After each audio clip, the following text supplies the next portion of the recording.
of a full, flourishing, and well-disciplined seminary.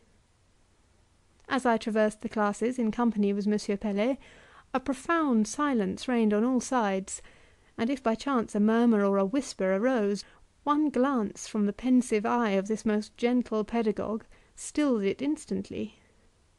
It was astonishing, I thought, how so mild a check could prove so effectual. When I had perambulated the length and breadth of the classes, M. Pelet turned and said to me, "Would you object to taking the boys as they are, and testing their proficiency in English?"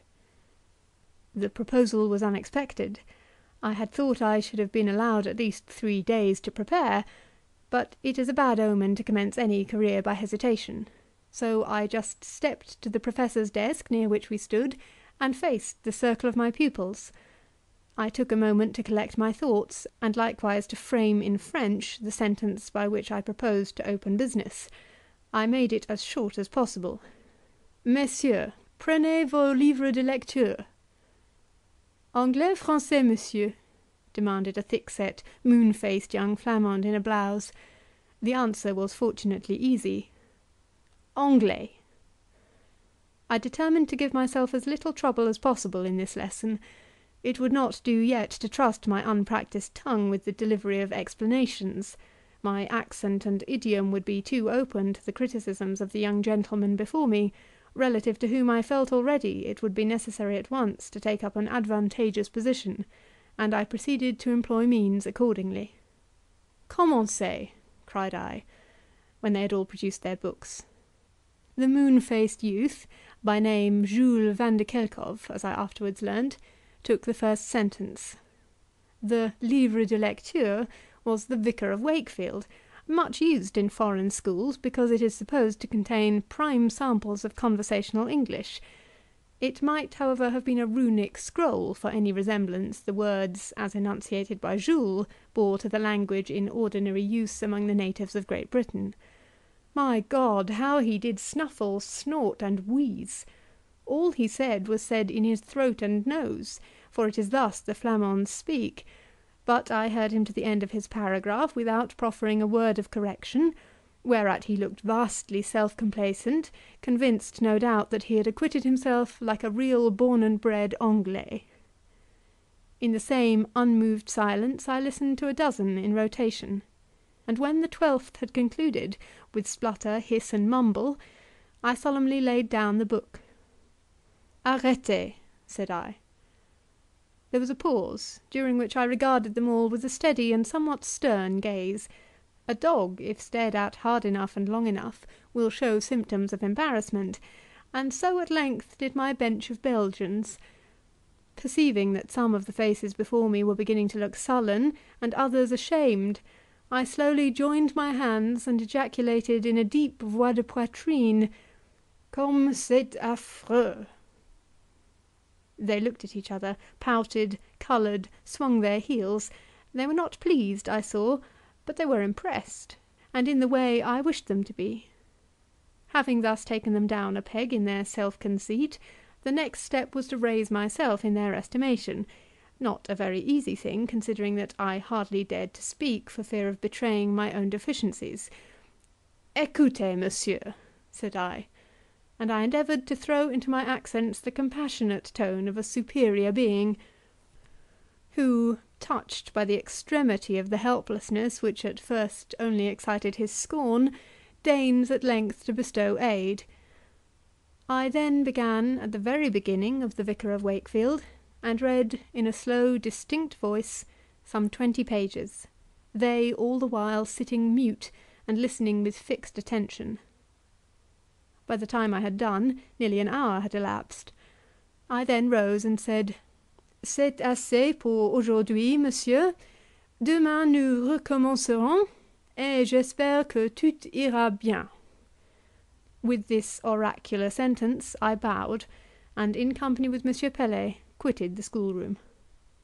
"C'est bien, c'est très bien," said my principal, as we entered his parlour. "Je vois que monsieur a de l'adresse. Cela me plaît, car, dans l'instruction, l'adresse fait tout autant que le savoir." From the parlour, Monsieur Pelet conducted me to my apartment, my chambre, as Monsieur said, with a certain air of complacency. It was a very small room, with an excessively small bed, but Monsieur Pelet gave me to understand that I was to occupy it quite alone, which was of course a great comfort. Yet, though so limited in dimensions, it had 2 windows. Light not being taxed in Belgium, the people never grudge its admission into their houses. Just here, however, this observation is not very apropos, for one of these windows was boarded up. The open windows looked into the boys' playground. I glanced at the other, as wondering what aspect it would present if disencumbered of the boards. Monsieur Pelet read, I suppose, the expression of my eye. He explained. La fenêtre fermée donne sur un jardin appartenant à un pensionnat de demoiselles, said he. Et les convenances exigent, enfin, vous comprenez, n'est-ce pas, monsieur? Oui, oui, was my reply, and I looked, of course, quite satisfied. But when Monsieur Pelet had retired, and closed the door after him, the first thing I did was to scrutinize closely the nailed boards, hoping to find some chink or crevice which I might enlarge, and so get a peep at the consecrated ground. My researches were in vain, for the boards were well joined and strongly nailed. It is astonishing how disappointed I felt.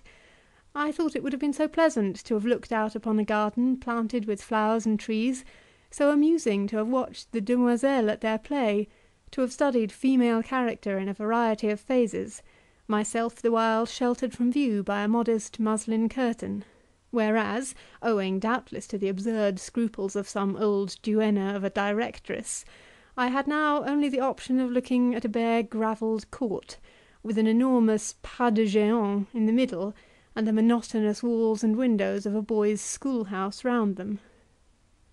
Not only then, but many a time after, especially in moments of weariness and low spirits, did I look with dissatisfied eyes on that most tantalizing board, longing to tear it away and get a glimpse of the green region which I imagined to lie beyond.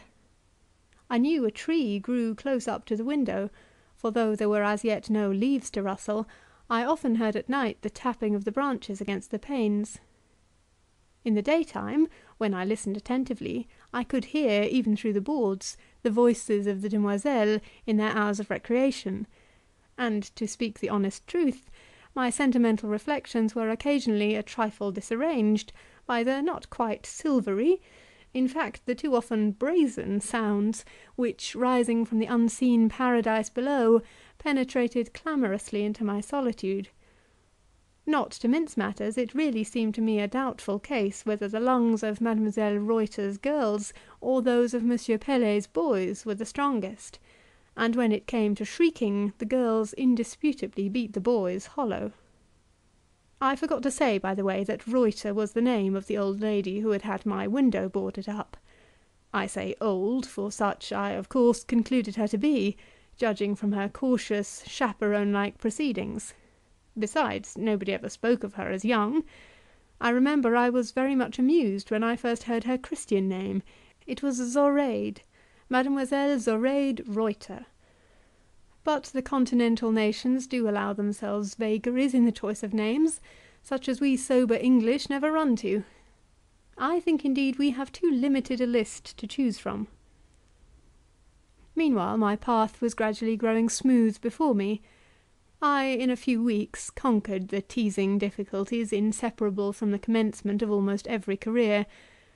Ere long I had acquired as much facility in speaking French as set me at my ease with my pupils, and as I had encountered them on a right footing at the very beginning, and continued tenaciously to retain the advantage I had early gained, they never attempted mutiny, which circumstance all who are in any degree acquainted with the ongoings of Belgian schools, and who know the relation in which professors and pupils too frequently stand towards each other in those establishments, will consider an important and uncommon one.